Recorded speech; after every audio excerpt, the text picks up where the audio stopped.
There are rather a lot of laser cut acrylic pieces, and you begin to see something of the kit to be sprayed with the primer, the basic plastic primer, and then in my case with a matte black paint finish.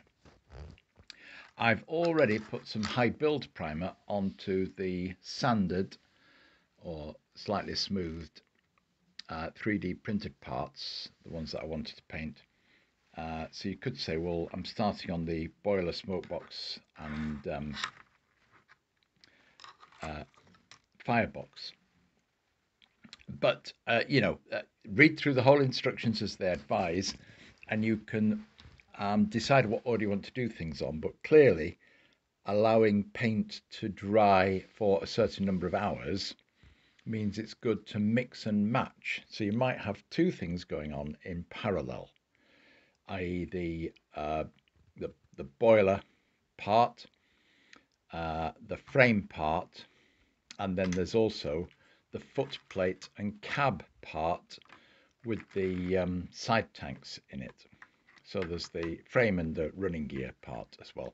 So there's quite a few parts that can be worked on in parallel, and this is really the reason I'm saying that is because the need to allow paint to dry. So basically what I'm doing is sorting out, because the first thing it looks like is sorting out the side frames left and right. We've got these left and right, and we've got the spaces there, and then it's a matter of jiggling around, and bear in mind that there are some spare laser cut bits that fall out, but some of them are not spare bits of sprue or whatever.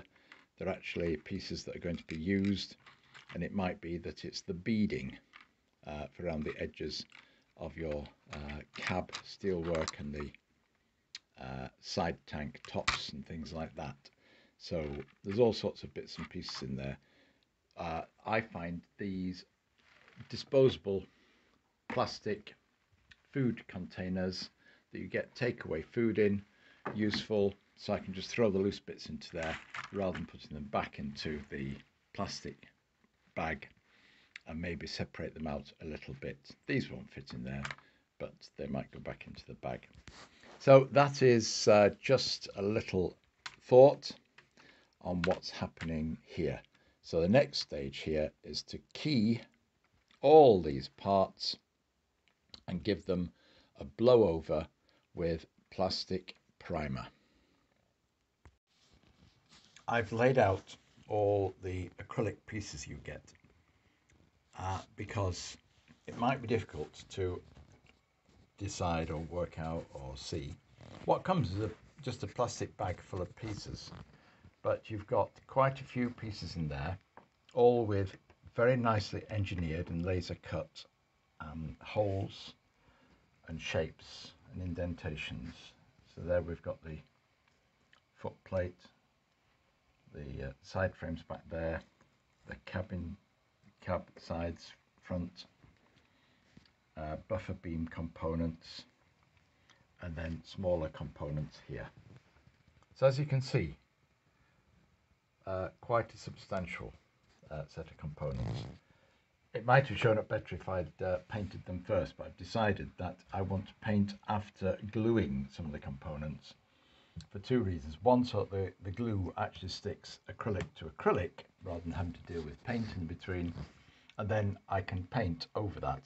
But I have prepped them by sanding with the 340 grit that I had. Was it 340 grit paper? Anyway, a finer paper, just to key the surface a little bit so that the paint will stick more easily.